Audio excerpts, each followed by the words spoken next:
अस्सलाम वालेकुम ख़वातीन और हज़रात, शुरू करते हैं आज का हस्बे हाल। मैं हूँ आपका मेज़बान फ़रीद रईस। और नाज़रीन, अद्वियात की कीमतों में इजाफे की वजह से मरीज़ों की मुश्किलात में इजाफा हुआ है। आइए आपको लिए चलते हैं एक अस्पताल और दिखाते हैं कि मरीज़ किस परेशानी में मुब्तला हैं। जी डॉक्टर साहब। डॉक्टर साहब क्या हो गया, मुंह इधर करें।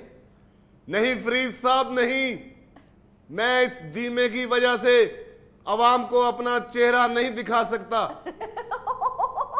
ये फरीद साहब ऐसे ही मुझ पे मुद्दा डाल रहे हैं, फॉल्ट इनका कोई जाती है। डॉक्टर साहब प्लीज मुंह इधर कीजिए, आखिर लोग आपका चेहरा ही तो देखते हैं। बस चेहरे ही बिक रहे हैं हुजूर। वैसे तो ना कोई इलाज हो रहा है ना कोई आराम आ रहा है। सारा जिस्म दर्द कर रहा है और समझ नहीं आ रही दर्द हो कहाँ रही है। मुझे पाँव में दर्द होती है, मैं पाँव दबाता हूँ तो फिर पता चलता है नहीं हाथ में दर्द है। हाथ को झटकता हूँ तो पता चलता है नहीं कंधे में दर्द है। दर्द ट्रैवलिंग कर रही है। सारी बॉडी लैंग्वेज मेरी दर्द हो रही है। बॉडी लैंग्वेज बादी है जी, तुहानू है। ओहो, ये दर्दें इसी वजह से हो रही है कि बादी आपके जिस्म में दाखिल हो चुकी है। कच्चा अदरक इस्तेमाल करें। डॉक्टर साहब ने वाकई मुंह परताया कि कोई ना दी धौन ला गए है। डॉक्टर साहब चेहरा तो दिखाएं, इधर मुंह करें, मीडिया का सामना करें। देखिए आपके मरीज किस परेशानी में मुब्तला है। हाँ, मीडिया मीडिया मीडिया, सच्चाई छुप नहीं सकती मीडिया के कैमरों से। आज फिर मैं मीडिया के कैमरों के सामने एक और सच्चाई बयान करना चाहता हूं फरीद साहब। अच्छा, इन डॉक्टरों ने टेस्टों की मद में जो लूट मचाई हुई है उससे अल्लाह ही बचाए। हाँ, ईमान से पुराने वक्तों में सिर्फ नब्ज वेख के सारा कुछ बता देते थे कि तुम्हें कौन कौन सी बीमारी है। अब ये टेस्ट लिख के देते हैं। यकीन करे फरीद साहब, इन डॉक्टरों ने टेस्ट करवा के मेरा आधा मकान बिकवा दिया। एक मरले का तुम्हारा मकान है? एक मरले का, पहले 2 मरले का सी। एक मरला जगह मैंने अपने भरा के अगे बेची और अपने टेस्ट करवाए। बाबू जी टेस्ट करवाने जाए तो लेबोरेटरी वाले जो टेस्ट की फीस बताते हैं ना, वो फीस देख के लगता है कि ये एमडी कैट के टेस्ट की फीस है। MD CAT. नदीम क्यों करवा रहे हो टेस्ट? मैं आज भी नब्ज देखकर बता देता हूँ कि क्या मर्ज है। तो जी होता ही ये था। मेरे अब्बा जी बताते हैं कि दादा अबू हमारे सारी जिंदगी एक हकीम से ही दवाई लेते रहे हैं। और हकीम साहब नब्ज पकड़ के ही दवाई दे देते होते थे। फिर दादा अबू की नब्ज ही बंद हो गई, इसमें हकीम साहब का क्या कसूर है? नब्ज चल रही होती तो उन्होंने दवाई देनी थी ना, फिर एक दिन बंद हो गई। धीमे, इसीलिए टेस्ट कराना बहुत जरूरी है। ये जदीद दौर है, टेस्ट कराने से मर्ज की तशखीस हो जाती है। लेकिन ये बात भी तुम्हारी दुरुस्त है कि कुछ डॉक्टर्स गैर जरूरी टेस्ट कराते हैं, और उसकी वजह यह है कि अक्सर डॉक्टर्स की लेबोरेटरीज के साथ कमीशन तय होता है और वो मरीज को बार बार टेस्ट करवाने के लिए उन लेबोरेटरीज में भेजते हैं, जिससे मरीज के ऊपर बेजा बोझ पड़ जाता है। नहीं जनाब, मैं कोई कमीशन का इल्जाम नहीं ला रहा डॉक्टर साहब से। इन्होंने तो कोई असली फीस भी दे जाए तो बड़ी गल है। वो भी इन्हों के हाथ से फतराना ही लगता होना है। मगर मेरा मतलब है कि इतने टेस्ट माड़ा बंदा कितने जावे। झूठ बोलता है, ये झूठ बोलता है फरीद साहब। टेस्ट का तो दौर ही नहीं है, अब तो 2020 आ गया है। सिस्टर, खुदा के वास्ते मुझे डॉक्टर साहब के पास लेके चलो। ठीक है। आए, बड़ी दर्द हो रही है। इसको आगे ले जाओ, मेरे पास आज खुले पैसे नहीं है। ओए डॉक्टर साहब ले जी। या अल्लाह, यार मैं किसी और डॉक्टर को जाना पाया। अभी तो तुमसे चला नहीं जा रहा था। वो छड़ दियो जी, हो जे डॉक्टर के तो बंदा दौड़ पैंदा जी। ठहरो धीमे, बैठ के बात करो। ਇੱਥੇ ਬਹਿ ਜਾਣਾ ਜੀ, ਉਧਰ मैं नहीं जी जाना ਹੁਣ। भैया पा चक्कर ना आइए भैया, आगे नहीं तेरी तबीयत सही। अल्लाह माफ करे यार, ये नहीं डॉक्टर साहब। यही डॉक्टर है, आज तुमने करीब से देखा है। आज तो बात दूरों ही देखा करेंगे जनाब। फरीद साहब, टेस्टों ने मरीजों का बेड़ा गर्क किया हुआ था। हाँ ऊपर से दवाइयाँ इतनी महंगी हो गई है, इतनी महंगी हो गई है हाँ कि दवाई का बिल देख के बीमारियां डबल हो जाती है। ये मैं दिल का मरीज हूँ, मुझे स्टंट पड़ना है जी। ओहो पिछले महीने मुझे कुत्ता पड़ गया था, अब स्टंट पड़ना है। और कहती है स्टंट जो है वो 1,00,000 पता नहीं 35,000 के कितने का है। और लगभग 1,34,000 से जायद का ही स्टंट है। हाँ जी, और कहते नहीं जी कि सारा कुछ पाप आके भी चाहिए तो कोई 2 लाख रुपया बन जाएगा। ओए होए अब बंदा 2 लाख रुपया यार पखा तो चलाओ खुदा दा वादा। एसी चल रहा है, तुम पक्के को रो रहे हो? हाँ जी, एसी चल रहा है। डॉक्टर साहब ये बात तो ठीक है दीमे की कि बहुत महंगी हो गई हैं अद्वियात, स्टंट की कीमतों में बहुत इजाफा हो गया है, अद्वियात की कीमतों में बहुत इजाफा हो गया है। अब एक कम से कम जो स्टंट की कीमत है जो जर्मनी का है वो उसकी कीमत 58,000 रुपए से जायद है। जो अमेरिका का स्टंट है वो मैक्सिमम जो उसकी प्राइस है ज्यादा से ज्यादा 1,34,000 से वो जायद है, उसकी क्वालिटी और अच्छी है। इसी के साथ साथ जो दिल की अद्वियात हैं, ब्लड प्रेशर की हैं, शुगर की हैं, उन सब में इजाफा हो गया। गरीब आदमी कहां जाए, कैसे अपना इलाज कराए? वो जर गरीब बंदा बेचारा पता नहीं किस तरह ए डॉक्टर साहब को मेरे चाचा जी ने पवाया जो स्टंट, वो आंदे मैं माड़ा बंदा जनाब, मैनू कोई सस्ता जिहा स्टंट पवा दियो। इन्ना ऐसा सस्ता पवाया जो चाचे ने घर जाके निछ मारी, स्टंट बाहर डिग पे। चाचा जी बेचारे मंजी थले स्टंट लभदे फिरदे सन, उधरों बिल्ली अंदर बड़ी है, चाचे का स्टंट खा गई। चाचा मारन लगा डंडा बिल्ली नूं, ते चाची ने कहा को अल्लाह दा खौफ खाओ, जानवर है, कोई गल नहीं, चलो उन्हें खा लिया स्टंट, हो रहे उन्होंने भी दिल की तकलीफ होवे। तुम भी बीमार हो, तुम्हारा चाचा भी बीमार है, बिल्ली भी बीमार है, तुम कोई अपना छोटा सा अस्पताल क्यों नहीं बना लेते? डॉक्टर साहब आप गरीब मरीजों को आप ताने भी देंगे? कोई बात नहीं दीमे, दिल ना छोटा करो। डॉक्टर साहब जरा गर्मी की वजह से घबराए हुए हैं, पिंड वाडियों पे गए हुए थे ना। अच्छा, वो आज ही अस्पताल वापस आए हैं। फरीद साहब, वाडियां ना हो तो शादियां नहीं हो सकती, और शादी ना हो तो बैंड नहीं बज सकता, और बैंड नहीं बजेगा तो ये कैसे होगा? Done done done done done done done done done done done done done done done done done. खुदा दा खौफ खाओ डॉक्टर साहब, बैंड ते तुसी गरीब लोगों का वजा छड्डिया फड़ के। इतनी महंगी दवाइयां, इतनी महंगी दवाइयां। दी मैं ठीक कह रहे हो बिल्कुल डॉक्टर साहब, बैंड बाजे की पड़ी हुई है, मरीजों की तकलीफ की कोई परवाह नहीं है। यानी मरीजों के लिए जो शुगर की इंसुलिन है 2500 से बढ़ के 3,000 की हो गई है।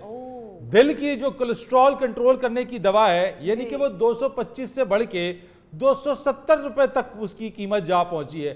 डॉक्टर साहब आपको यहाँ बैंड की पड़ी हुई है, और फिर ये कि बहुत सारे डॉक्टर्स ऐसे भी हैं जो दूसरी फार्मास्यूटिकल कंपनियों के साथ मिलकर कमीशन के चक्कर में महंगी दवा लिख कर देते हैं ताकि उनका कमीशन बन सके।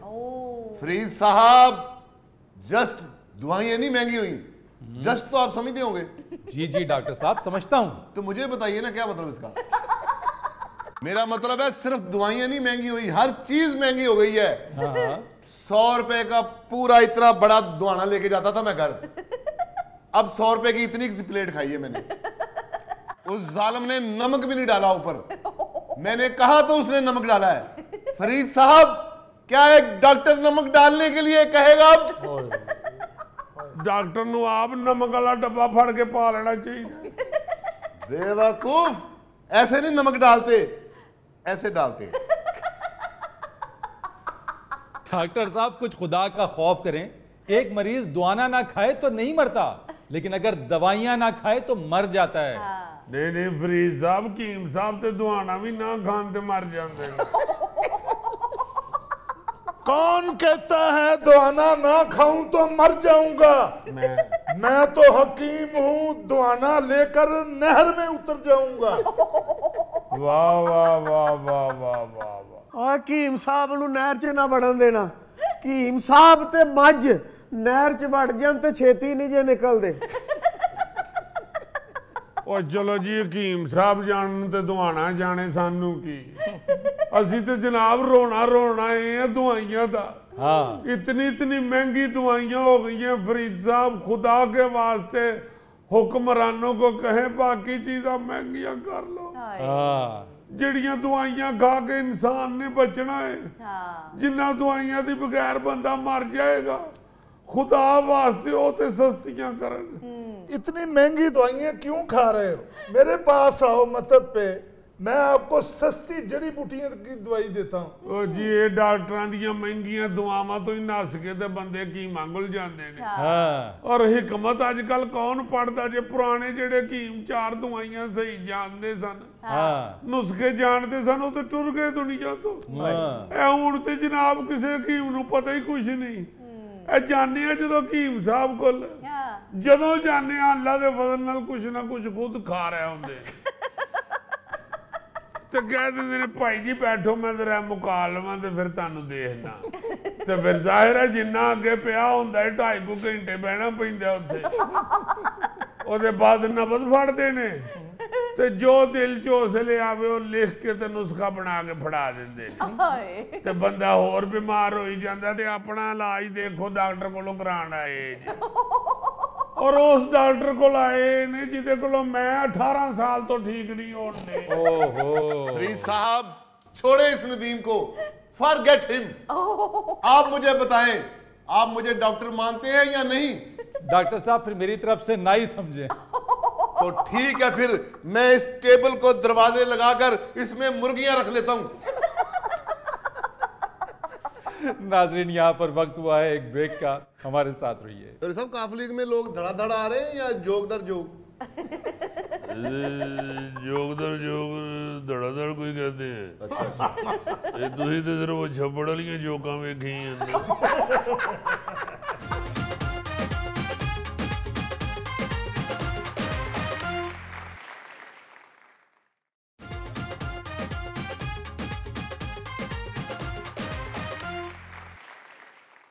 वेलकम बैक ख़वातीन व हज़रात।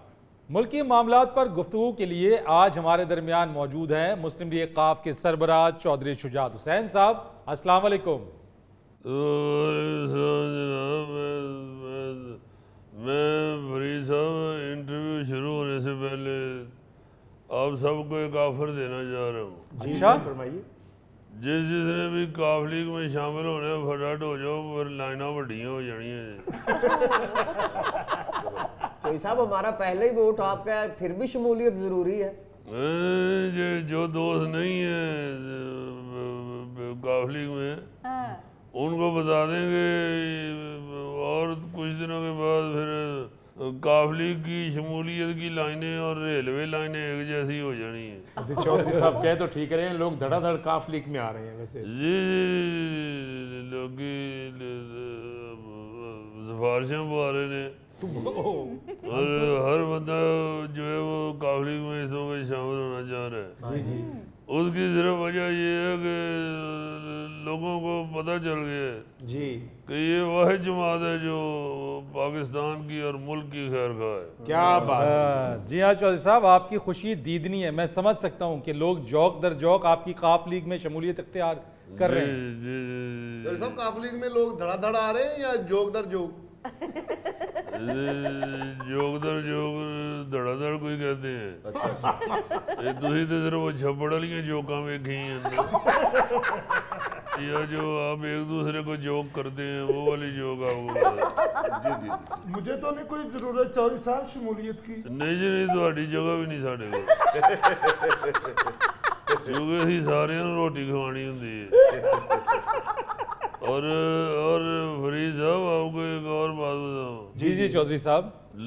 लोग ये भी कहते हैं कि देखें हर मुश्किल वक्त में चौधरी शुजात साहब जो है वो फौज के और हुकूमत के साथ खड़े हुए हैं। जी हर मुश्किल वक्त जब भी देखें ये जो मौजूदा हुकूमत है इसका भी साथ हमने सिर्फ इसलिए दिया कि इस वक्त मुल्क जो है वो मुश्किल हालात से गुजर रहा है। जी बिल्कुल।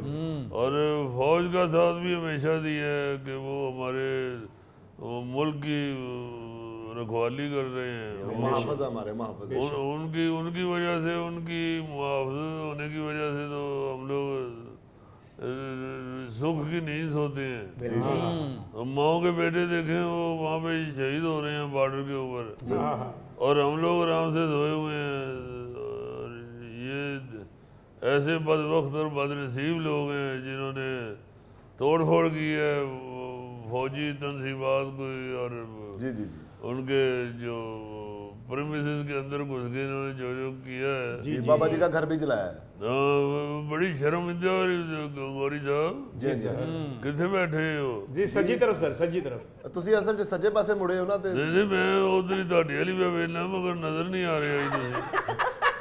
ਇਹ ਤੁਹਾਡੇ ਸੱਜੇ ਖੱਬੇ ਜ਼ੁਲਫੀ ਦੇ ਥੈਲਾ ਨਜ਼ਰ ਆ ਰਹੇ ਨੇ। ਜੀ ਜੀ ਜੀ ਇਹ ਜਿਹੜਾ ਵਿੱਚ ਗਮਲਾ ਜਿਹਾ ਪਿਆ ਤੁਸੀਂ ਹੋ?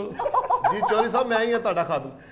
नहीं खादम आओ, खादम है ਤੁਹਾਡੇ जनाब, ਤੁਸੀਂ बहुत प्यारे आदमी हो। चौधरी साहब, आपके भाई वजाहत हुसैन और उनके बेटे हुसैन इलाही भी वापस काफ लीग के अंदर आ गए, और तो और आयशा गुल अलई साहिबा ने भी शमूलियत अख्तियार कर ली। देखे वो क्या कहते हैं कि नवा नालों मास से जुदा नहीं ना होता। तो वजाहत साहब तो छोटे भाई हैं, वो भी जाहिर आ गए हैं। और आयशा गुल अलई बच्ची ते घर बैठी थी। अच्छा अच्छा। ਉਹਦੇ ਵਿਚਾਰੇ ਕੋਈ सिलाई कढ़ाई का काम करन डई। तो मैं क्या आपको सियासत का शौक है तो आप क्यों नहीं मैदान में उतरते? वो कहने लगी कि चौधरी साहब अगर आप मुझे सियासत के हवाले से अगर आप मुझे अपनी शागिर्दी में ले लें तो मैं आ जाती हूँ। तो मैं क्या हम तो खुद सीखने वाले हैं, हमने कभी तकबर नहीं किया।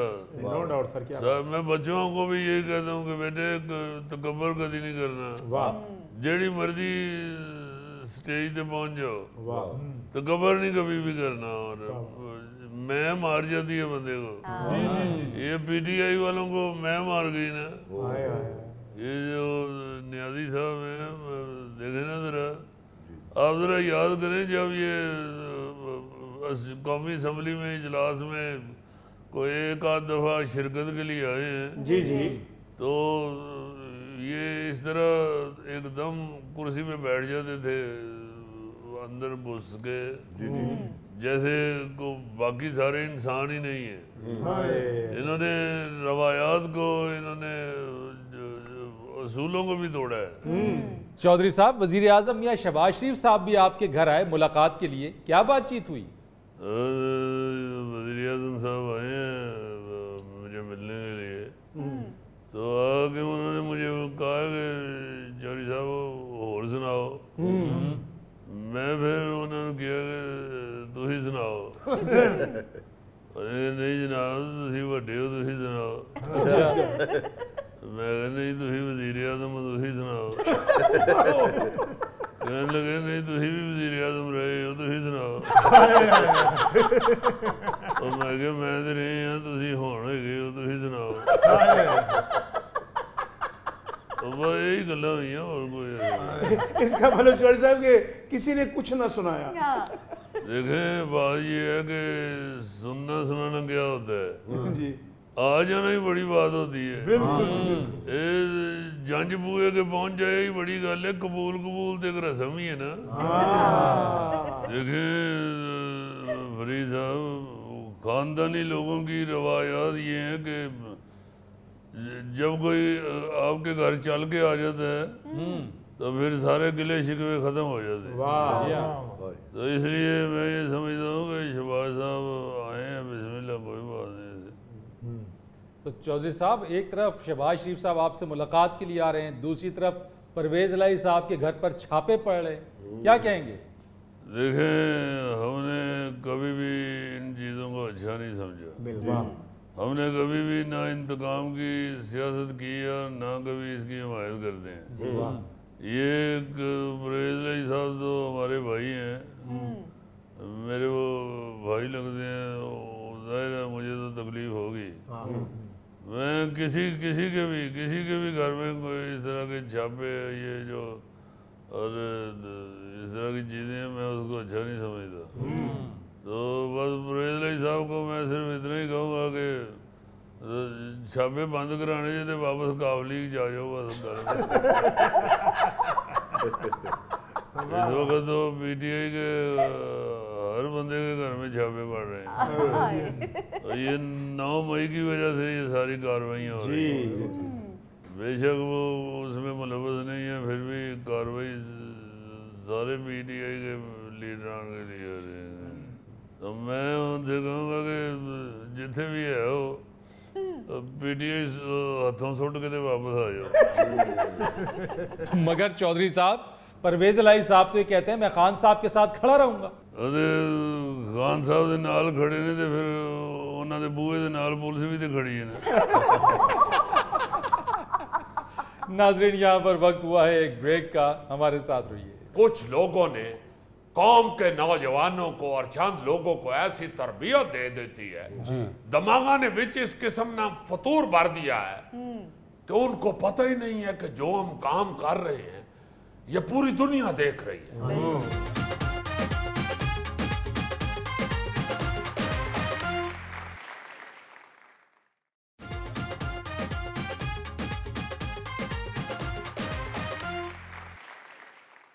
वेलकम बैक ख़वातीन और हज़रात। आज अपने शो में मदऊ किया है एक फौजी जवान को जो अपनी ज़िंदगी दाव पर लगाकर इस मादरे वतन की हिफाजत करता है। अस्सलाम वालेकुम।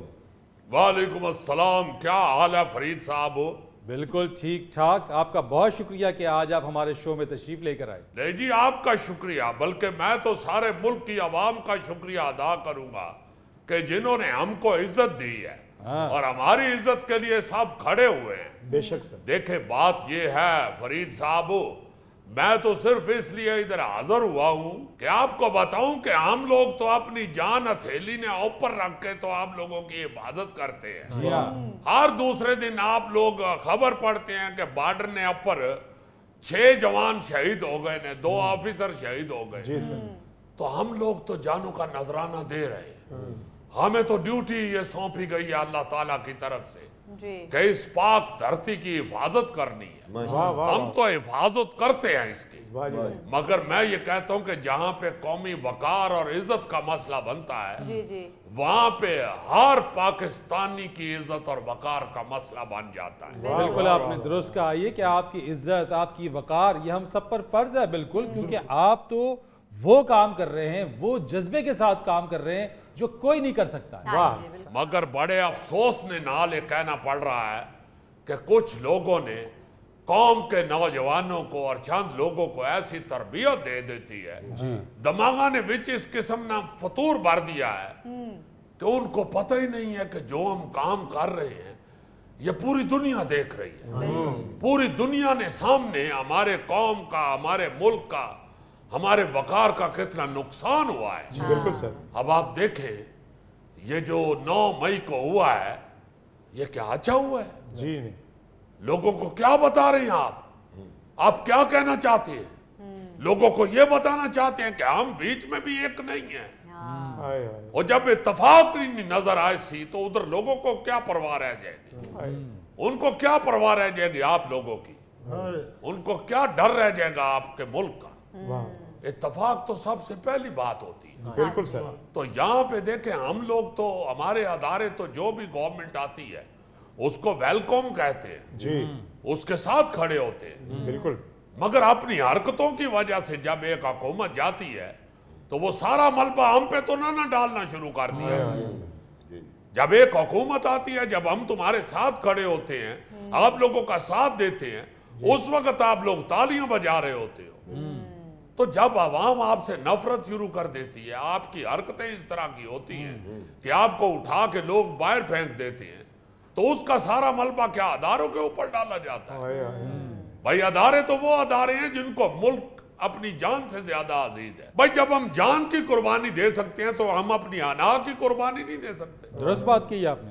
हमारे पास तो कोई अना नहीं है माँ सिवाय इस बात के कि हम पाकिस्तान के जवान हैं, हमने इसकी हिफाजत करनी है बस। और फिर आप देखें, जिन जवानों ने और ऑफिसर्स ने इस मुल्क के लिए जाने कुर्बान की है, शहादत का रुतबा हासिल किया, यार आप उनकी यादगारों के साथ भी क्या कर रहे हैं?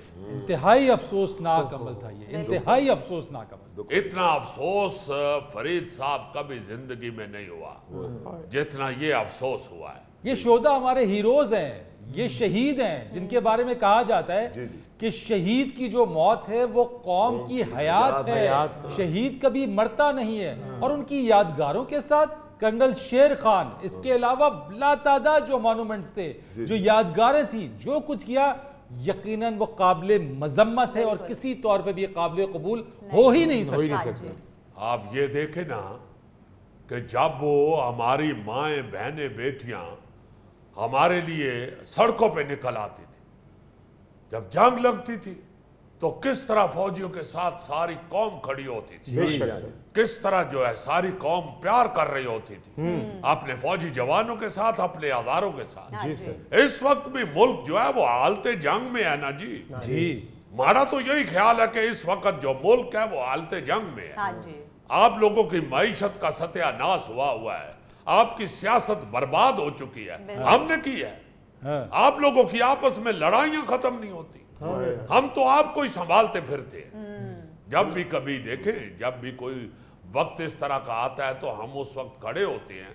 हमें कोई इख्तदार से कोई गर्ज नहीं है, हमें कोई कुर्सी नहीं चाहिए, हम तो अपनी जान हथेली पे लेकर निकले हुए हैं। जी हाँ, ना सिर्फ ये कि बॉर्डर्स के ऊपर आप हिफाजत करते हैं, दहशत गर्दी के खिलाफ जो जंग है उसका सामना कर रहे हैं, वो लड़ रहे हैं, बल्कि मुल्क पर कभी भी कोई मुश्किल वक्त आ जाए, कुदरती आफत आ जाए, तो यही जवान हर जगह जाते हैं और लोगों की मदद करते हैं। बेशक सर, बेशक सर। आप देखिए ना फरीद साहब, एक छोटी सी बात करने के लिए मैं आज इधर आया हूं।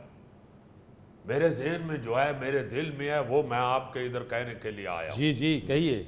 आप ये देखिए, आप किसी भी फौजी एरिया के अंदर जाते हैं, कैंट के अंदर जाते हैं, यार आप किसी भी फौजी प्रीमिसेस के अंदर जाते हैं, आपको किसी कदर खूबसूरती और एक डिसिप्लिन नजर आता है। बेहतरीन आपको हर चीज जो है वो अपने जगह के ऊपर बैठी हुई और लगी हुई नजर आती है, और किस तरह साफ सुथरी होती जी। किस लिए? इसलिए कि हमारे अंदर डिसिप्लिन मौजूद है। आपके जो एरियाज हैं, आपके हुक्मरानों ने, आपके सियासतदानों ने जितना भी काम किया हुआ है और जिसे आम पब्लिक इस्तेमाल कर रही है, उधर आपको गंद देख के, आपको तोड़ फोड़ देख के, आपको नज़्मो ज़ब्त का सत्यानाश देख के ये एहसास नहीं होता कि फौज जो है वो अपने डिसिप्लिन की वजह से ठीक है। उनके जो प्रेमिसेस या उनकी जगहें हैं, जो उनके एरिया हैं, वो उनके डिसिप्लिन की वजह से अच्छे लग रहे हैं। तो आपके अगर एरियाज अच्छे नहीं लग रहे तो इसका ये मतलब नहीं है कि आप फौज के दुश्मन हो जाएं। आप अपने आप को खूबसूरत बनाएं। आपको किसी ने मना किया है? यही बात कि सिविलियन इदारे को किसी ने मना तो नहीं किया कि वो डिसिप्लिन मेंटेन ना रखें। बिल्कुल जनाब, हम पहले भी आपसे बहुत मोहब्बत करते थे, अब भी बहुत मोहब्बत करते हैं। आपका बड़ी मेहरबानी गौरी साहब, मैं भी आपको देखता रहता हूँ भी कि बड़े अच्छे लगने हो तुम। सर आप लोग हैं तो दुश्मन हमारी तरफ मैली आंख उठा के नहीं देख सकते। बिल्कुल दुरुस्त भाई, बात ये है कि सब लोगों की वजह से यहाँ ज़हन में रखना चाहिए, सिर्फ हर चीज फौज पे ही ना डालते जाएं। सारी जिम्मेदारी फौज की नहीं है। बिल्कुल। ये जो चंद लोगों ने सड़कों के ऊपर जो किया है, आप क्या समझते हैं इससे दुश्मन को एनर्जी नहीं मिली होगी, दुश्मन को मौका नहीं मिला होगा? बिल्कुल सर। दुश्मन को यह पता नहीं चला होगा कि ये इनके अंदर कुछ लोग ऐसे हैं जो मुल्क और कौम के साथ सिंसियर नहीं है, अपने अदारों के साथ सिंसियर नहीं है। सही। तो इससे हमारे दुश्मन को ताकत मिलती है। लेकिन जिन्होंने ये किया उनको सजा भी मिलेगी, और वो जो कहते हैं ना कि they will have to face the music. और जी इसने अलावा कोई चारा ही नहीं है ना। हमने दूसरों को भी तो बताना है कि अगर इधर को हमारा दुश्मन ऐसा है बैठा हुआ जो अदारों के या हमारी कौम के या हमारे मुल्क के खिलाफ है, तो हम उसको नहीं छोड़ते। बिल्कुल। बेशक वो हमारे मुल्क के अंदर हो, बेशक मुल्क के बाहर हो। बिल्कुल ठीक कहा। नाज़रीन, यहाँ पर वक्त हुआ है एक ब्रेक का, हमारे साथ रहिए। कराची में गिजरी पुल पे को 50 से ज्यादा राइडर्स जो हैं वो निकले हुए थे, रेसें लगा रहे थे, तो वो आपस में टकरा गए हैं। Oh my God. और वो टीवी पे उनकी वो जख्मी पड़े हुए हैं, उनकी हालत देख के लोग उनकी मदद कर रहे हैं। तो इतना तरस आ रहा है, इतना प्यार भी आ रहा है कि यार ये माओ के बच्चे ये क्यों नहीं समझते।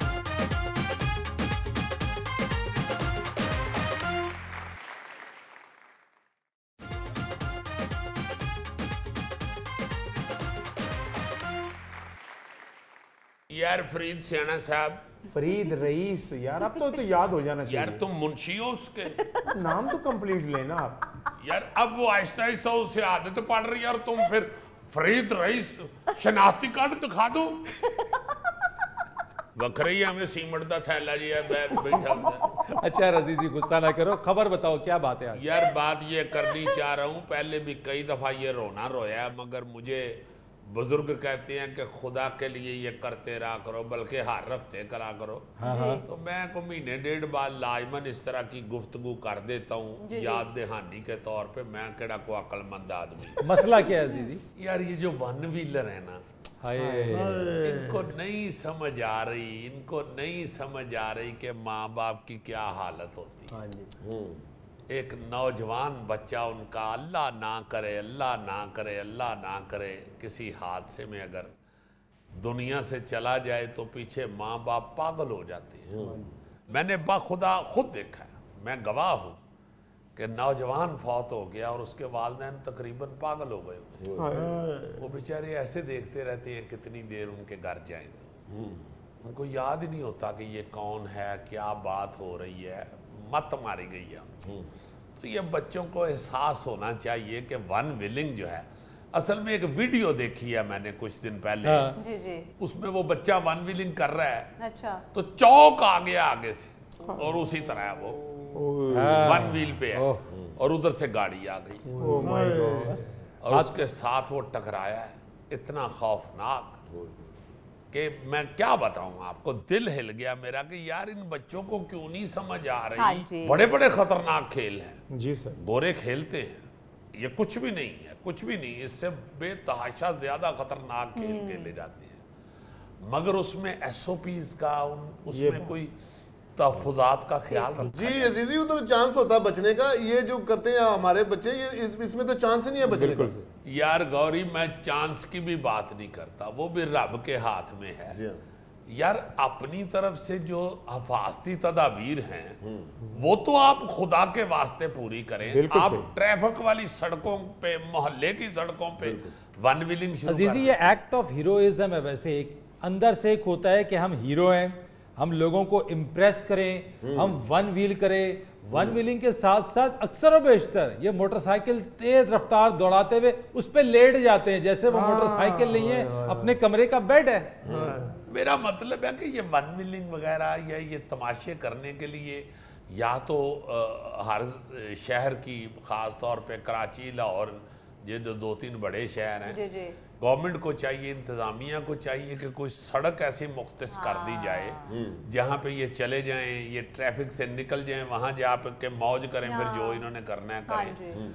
यहाँ पे तो ऐसा खतरनाक वो लग रहा होता है मामला। अब कराची में गिजरी पुल पे को 50 से ज़्यादा राइडर्स जो हैं वो निकले हुए थे, रेसें लगा रहे थे, तो वो आपस में टकरा गए। Oh my God. और वो टीवी पे उनकी वो जख्मी पड़े हुए हैं, उनकी हालत देख के लोग उनकी मदद कर रहे हैं। तो इतना तरस आ रहा है, इतना प्यार भी आ रहा है कि यार ये माओ के बच्चे ये क्यों नहीं समझते, ये क्यों नहीं बाज आते, क्यों नहीं ये बाज आते। अजीजी लेकिन इसके अंदर एक आंसर ये भी है कि जिस तरीके से तुमने बात की कि माँ बाप की या वो उनकी जिस वक्त हादसा हो जाता है वो बहुत अफसरदा गमगीन है, एक ऐसा नुकसान है जो नाकाबिले तलाफ़ी है। लेकिन मैं बज़ाती तौर पे ये समझता हूँ कि माँ बाप का ये फ़र्ज़ बनता है कि वो अपने बच्चों पर नज़र रखें। और यार माँ मोटरसाइकिल पीछे बह जाए ना दे। अजीजी मोटरसाइकिल की चाबी ले लें। मैं अपना वाक़या सुनाता हूँ। मैंने एक दफ़ा मोटरसाइकिल चलाई, कॉलेज यूनिवर्सिटी में था, जिस पे 2 दोस्त और पीछे बिठा लिए। मेरे वालिद साहब ने देख लिया कि इसने 2 लोग बिठाए हुए, तीसरा ये। उस दिन से मोटरसाइकिल की चाबी मुझे कभी नजर नहीं आई घर। क्यों जी, मैं तुहानू किया सी ना मुंडा ठीक नहीं है। 3 लड़के बिठा के तो कॉलेज लाइफ में फिर रहे। एक ही दफा था, उसके बाद कभी भी नहीं हुआ। बहुत अच्छा किया आपके वालिद मोहतरम ने। उन्होंने अपने बच्चे को महफूज किया है। अल्लाह ताला की जात है हिफाजत करने वाली, मगर वालिदैन के हाथ में जो तरबियत है वो तो जारी रहनी चाहिए ना। एक और तस्वीर है मीडिया के ऊपर मैंने देखी कि बिल्कुल ही छोटा सा बच्चा, 9 साल का बच्चा होगा, 10 से नीचे ही है, उसने 3 और अपने बहन भाई बिठाए हुए हैं मोटरसाइकिल, और वो जा रहा है। वो ऐसे रहा कि जिमें होती हैं 2 बीवियां ने। 2 बीवियों वाले बंदे के चेहरे पे जरा मेच्योरिटी ज्यादा होती है, सोची पै के उधर मुंह से आना हो गया।